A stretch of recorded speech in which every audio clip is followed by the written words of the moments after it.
Good morning students.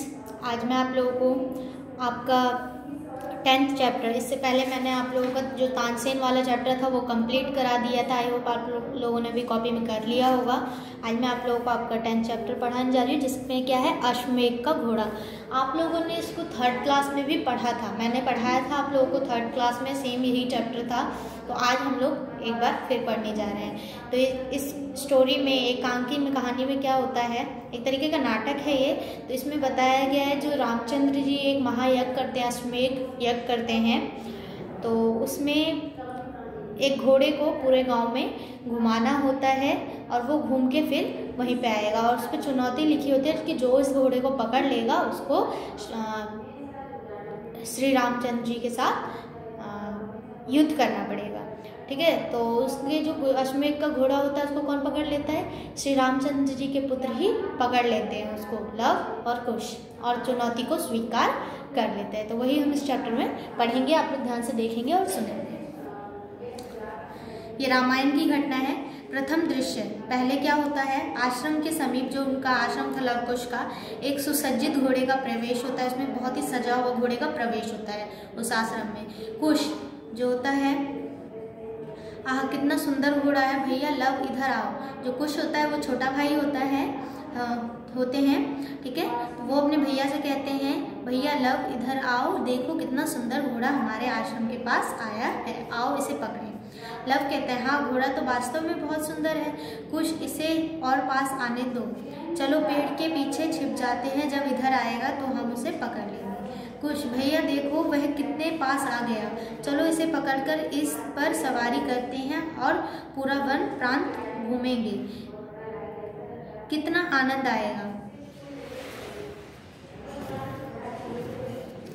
Love, अरे कुश, इस पर तो सोने की काठी है, यानी कि जो सामने लगा रहता है घोड़े का मुंह होता है, उसके ऊपर एक काठी लगी होती है, पीठ पर लाल और सुनहरे रंग का वस्त्र भी है, इसके गले में सोने का एक पत्र भी लटक रहा है।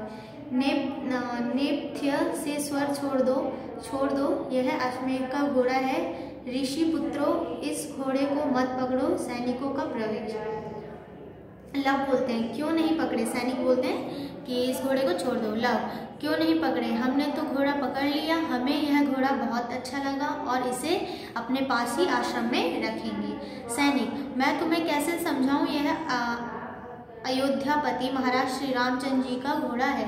इस घोड़े को पकड़ने का अर्थ है श्री रामचंद्र जी को युद्ध का निमंत्रण देना। यह घोड़ा कई पराक्रमी राजाओं के साथ राज्यों से होता हुआ आया है, किसी ने भी इसे पकड़ने की हिम्मत नहीं की, तुम लोग भी इसे छोड़ दो। लव कुश बोलते हैं, हम युद्ध से नहीं डरते, हम युद्ध करेंगे लेकिन इस घोड़े को नहीं छोड़ेंगे। सैनिक, हम हाथ जोड़कर प्रार्थना करते हैं, वीर बाल को घोड़ा छोड़ दो।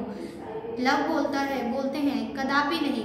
कुश, घोड़े को वट वृक्ष मतलब बर का पेड़ होता है, बरगद का, से बांध दो और युद्ध के लिए तैयार हो जाओ। पहला बाण मैं छोड़ता हूँ। धनुष पर बाण चढ़ाकर छोड़ता है, कुश भी घोड़ा बांधकर आ जाता है। ठीक है, तो सैनिक और जो लव कुश के बीच में युद्ध प्रारंभ हो जाता है। फिर इसका आगे बताती हूँ मैं आप लोग। सैनिक, ऋषि पुत्रों, हम तुमसे युद्ध नहीं करना चाहते, आश्रम में युद्ध करना पाप है, तुम घोड़ा लौटा दो, हम चले जाएंगे। एक सैनिक, ऋषि पुत्रों, यह पवित्र यज्ञ का घोड़ा है, बालक इसे नहीं पकड़ते। कुश बोलते हैं, क्यों नहीं पकड़ते? हमने तो इसे पकड़ा हुआ है, देखे कि तुम क्या करते हो। लव बोलते हैं, स्वयं को संभालो और हमारे वानों का प्रहार रोको। दोनों बालक बाण चलाने लगते हैं। एक सैनिक, आह कितना तीक्ष्ण बाण है, तेज बाण आया है, अब इन्हें समझाने से कोई लाभ नहीं, हमें भी बाण चलाने चाहिए। दोनों तरफ से बाणों की वर्षा होने लगती है, सैनिक सारे घायल हो जाते हैं। लव कुश, कितने कायर हैं, चले थे युद्ध करने, आओ घोड़े की सवारी का आनंद लें। दोनों भाई घोड़े पर सवार होकर चले जाते हैं। द्वितीय दृश्य, दूसरा दृश्य आता है। कुछ सैनिक, यह जंगल तो बहुत घना है, यहाँ तो दिन भी अंधकार है, अरे घोड़े की टाप, यह ध्वनि इधर ही आ रही है, यह तो अश्वमेध का घोड़ा है, ये बालक इस पर कैसे सवार है। शत्रुघ्न, पकड़ो पकड़ो, भागने ना पाए। शत्रुघ्न जो है वो रामचंद्र जी के छोटे भाई हैं, जो अश्वमेध को घोड़े को घुमा रहे थे। इन्होंने अश्वमेध के घोड़ों का अपमान किया है, इन्हें इसका दंड अवश्य मिलना चाहिए। सैनिक, अरे इनके तीक्ष्ण बाणों का प्रहार असह्य है। इतने छोटे बालक में इतना रण कौशल कैसे?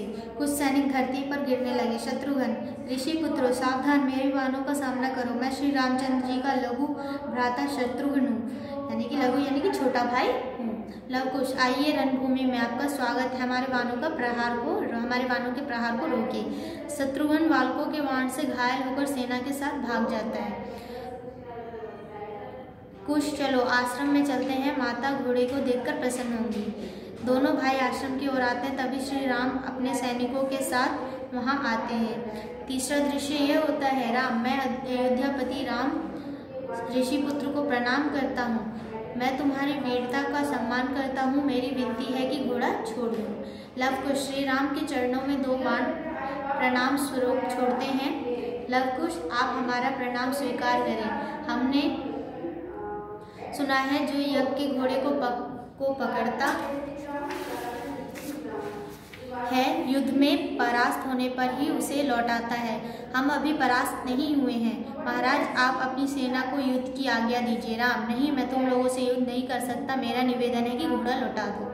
कुश बोलते हैं, हम युद्ध के बिना घोड़ा नहीं लौटाएंगे। लवकुश तथा सैनिकों में युद्ध प्रारंभ हो जाता है। राम, ये बालक वास्तव में सूरवीर है एवं तेजस्वी है। अरे, मेरी सेना तो भाग रही है, यह क्या? रण क्षेत्र तो खाली हो गया।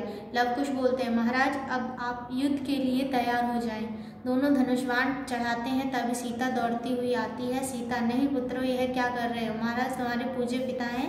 लवकुश, माता, आप यह क्या कह रही हैं? अयोध्यापति श्री राम हमारे पिता हैं। राम, मैं इन शूरवीर बालकों का पिता सीते।